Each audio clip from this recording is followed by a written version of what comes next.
Hey guys, welcome back to success point classes. आज हम लोग सीखेंगे यूज ऑफ आर्टिकल। और आर्टिकल टू टाइप्स होते हैं, डिफिनिट आर्टिकल और इनडिफिनिट आर्टिकल। डिफिनिट आर्टिकल में द का यूज़ होता है, जबकि इनडिफिनिट आर्टिकल में ए और एन का यूज़ होता है। तो सबसे पहले जो हम यूज़ सीखेंगे वो ए और एन का। तो गौर करते हैं, ए और एन का अर्थ एक होता है और ए एन का यूज सिंगुलर काउंटेबल नाउन से पहले किया जाता है। तो हम देखते हैं कि ए का यूज़ कॉन्सोनेंट साउंड के साथ किया जाता है, जबकि एन का यूज़ वावेल साउंड के साथ किया जाता है। तो इंग्लिश में 5 वावेल होते हैं, ए, ई, आई, ओ, यू।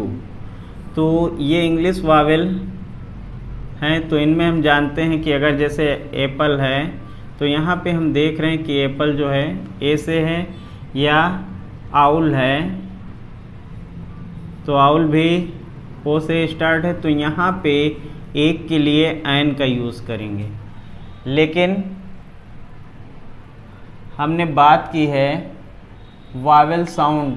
तो वावेल साउंड का मतलब ये नहीं कि यही आपके 5 वावेल हों, बल्कि हिंदी साउंड पे गौर करेंगे। जैसे यहाँ पे हम देख रहे हैं ऑनेस्ट मैन। तो यहाँ पे हम देख रहे हैं कि जो ये ऑनेस्ट मैन लिखा है एच से लिखा है, लेकिन इसकी साउंड जो है वो आ से आ रही, इसलिए यहाँ भी एन लगेगा।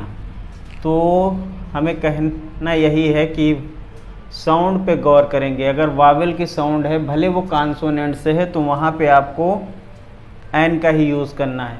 इसी तरीके से ए का यूज़, जैसे हमने ये कहा कि आपको बैट दिया है तो आपका ए लगेगा, क्योंकि ये बा से आवाज़ आ रही, बी से है। इसी तरीके से कैट है, तब भी आपको ए लगेगा। लेकिन अगर यहाँ पे हम लिख देते हैं यूनिवर्सिटी, ठीक है, तो हम देख रहे हैं कि ये जो यूनिवर्सिटी लिखा है वावेल से है, लेकिन फिर भी यहाँ पे हमें क्या ए लगाना है। क्यों? क्योंकि इसका जो साउंड है वो कॉन्सोनेंट से है। तो हमें याद रखना है कि जब कभी साउंड कॉन्सोनेंट से होगा, भले वो वावेल से दिया है, तो वहाँ पे हमें ए का यूज़ करना है। इसी तरीके से जैसे और भी हम बात करें यहाँ पे वन, तो हम देख रहे हैं कि वन के आगे अगर हम बात करें, वन दिया है तो यहाँ पहले ही से ओ है, तो ये वावेल है, लेकिन वन के आगे भी ए का यूज होगा, क्योंकि इसका जो साउंड है वो वावेल से ना होके कॉन्सोनेंट से है। तो हमें ध्यान क्या रखना है कि जिन शब्दों की आवाज़ कॉन्सोनेंट से होती है वहाँ पे ए का यूज़ करते हैं, और जिन शब्दों की आवाज़ वावेल से होती है वहाँ पे एन का यूज़ करते हैं। ठीक है, इसी तरीके से इसके एग्जाम्पल्स पे गौर करें। जैसे मैं एक लड़का हूँ, आई एम अ बॉय। मैं एक ईमानदार लड़का हूँ, तो I am an honest boy. तो यहाँ पे कहने का मतलब हम देख रहे हैं कॉन्सोनेंट है तो ए लगेगा, और यहाँ पे ऑनेस्ट बॉय है तो एन लगेगा। ठीक है, तो अब हम द का यूज़ सीखते हैं, क्योंकि ए और एन का यूज हम सीख चुके हैं। तो द का यूज कहाँ पे होता है? तो सबसे पहले हमें याद रखना है सिंगुलर कॉमन नाउन के साथ द का यूज होता है। लेकिन अगर वो सिंगुलर कॉमन नाउन पूरी जात को रिप्रेजेंट करता है तो द का यूज होता है। लेकिन अगर वही कॉमन नाउन प्लूरल है तो उसके साथ में द का यूज़ नहीं करेंगे। किस तरीके से? कुत्ता एक वफ़ादार जानवर है, तो यहाँ पे देख रहे हैं कि यहाँ पे मतलब ये अपनी पूरी कास्ट को रिप्रेजेंट कर रहा है कि जितने भी कुत्ते होते हैं वो वफ़ादार होते हैं। तो इस वजह से कुत्ता एक वफ़ादार जानवर है, तो यहाँ पे द डॉग लगेगा। तो यहाँ होगा the dog is a faithful animal.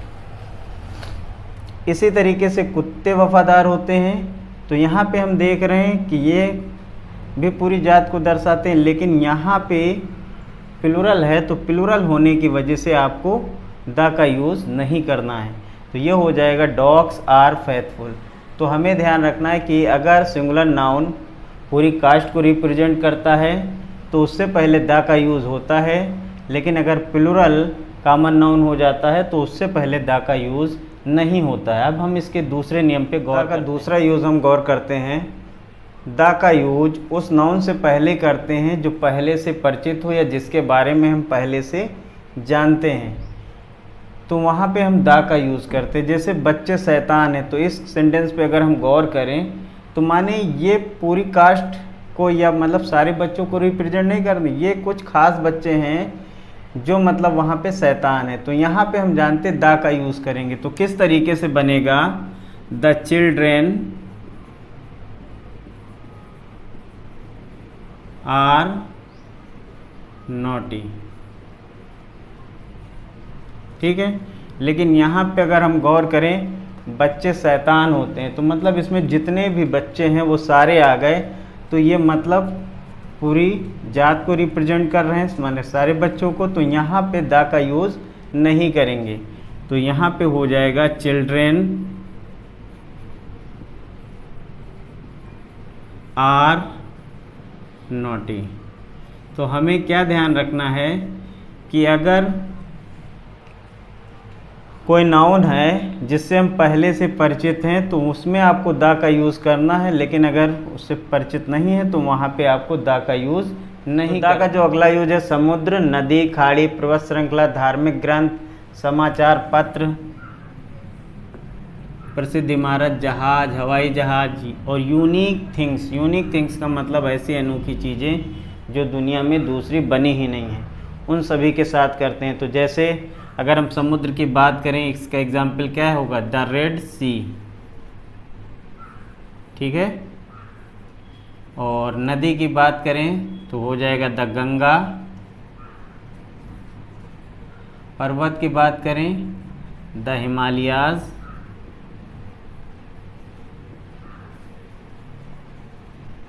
धार्मिक ग्रंथ की बात करें द रामायण।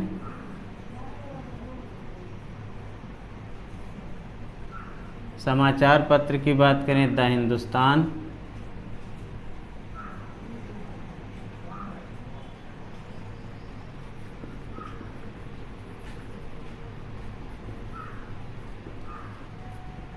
प्रसिद्ध इमारत द ताजमहल।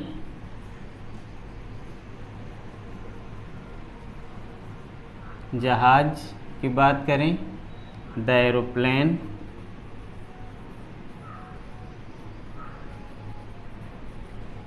जैसे यूनिक चीज़ों की बात करें द सन है, द मून,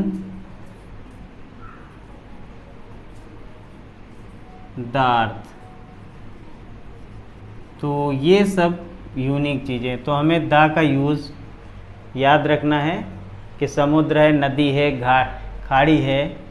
खाड़ी जैसे द बे ऑफ बंगाल, ये रह गया था, द बे ऑफ बंगाल, ठीक है। और पर्वत श्रृंखला, तो पर्वत श्रृंखला में ये चीज़ याद रखनी कि अगर एक पर्वत है, जैसे माउंट एवरेस्ट है, तो माउंट एवरेस्ट से पहले द नहीं लगेगा। लेकिन अगर वो सीरीज में आ जाती हैं तो वहाँ पे आपको द लगाना है। धार्मिक ग्रंथ कोई भी है, कुरान है, बाइबल है, गीता है, रामायण है, तब भी आप द का यूज़ करेंगे। समाचार पत्र इसी तरीके से द टाइम्स ऑफ इंडिया है, हिंदुस्तान है, तो इन सब में आपको द का यूज़ करना है। जैसे प्रसिद्ध इमारत का मतलब ताजमहल है तो उसमें भी लगेगा। और जहाज, हवाई जहाज़ पे यूनिक थिंग्स का मतलब आप जान ही चुके हैं, जो दूसरी बनी ही ना हो, ठीक है। तो इस तरीके से ये भी द का यूज हम सीख चुके हैं। अब आखिरी रूल द का और सीखेंगे और उसी के साथ आर्टिकल समाप्त हो जाएंगे। तो देखते हैं। तो अगला जो इसका यूज है वो लिखा है कि द का यूज सुपरलेटिव डिग्री में होता है। तो सुपरलेटिव डिग्री में जब द का यूज होता है तो द का यूज हमेशा एडजेक्टिव की जो हाईएस्ट फॉर्म होती है उससे पहले किया जाता है। किस तरीके से, जैसे Ram is the best boy in my class. तो यहाँ पे हम देख रहे हैं कि ये जो बेस्ट है ये एडजेक्टिव की हाईएस्ट फॉर्म है, इसी वजह से यहाँ द का यूज़ है। तो हमें ध्यान क्या रखना है कि अगर सुपरलेटिव डिग्री है तो एडजेक्टिव के हाईएस्ट फॉर्म से पहले द का यूज़ होगा। दूसरे सेंटेंस पर भी गौर कर लेते हैं कि इस तरीके से, Ram is one of the best boys in my class, ठीक है। तो इसमें भी हम गौर कर रहे हैं कि Ram is one of the best boys in my class, तो ये भी सुपरलेटिव ही है। बस इसमें अर्थ ये है कि राम मेरी कक्षा में अच्छे लड़कों में से एक है, और उसमें क्या है, राम मेरी कक्षा में सबसे अच्छा लड़का है। तो जब वन ऑफ द का भी यूज होता है, मतलब जब हाईएस्ट फॉर्म यहाँ भी बेस्ट है, तब भी आपको यहाँ पे वन ऑफ द का यूज होगा और ये आर्टिकल द दोनों जगह आ जाएगा। ठीक है, तो इस तरीके से आप यूज ऑफ आर्टिकल सीख चुके हैं। तो I hope this video is useful for you. Please like, share and subscribe my channel. Thank you.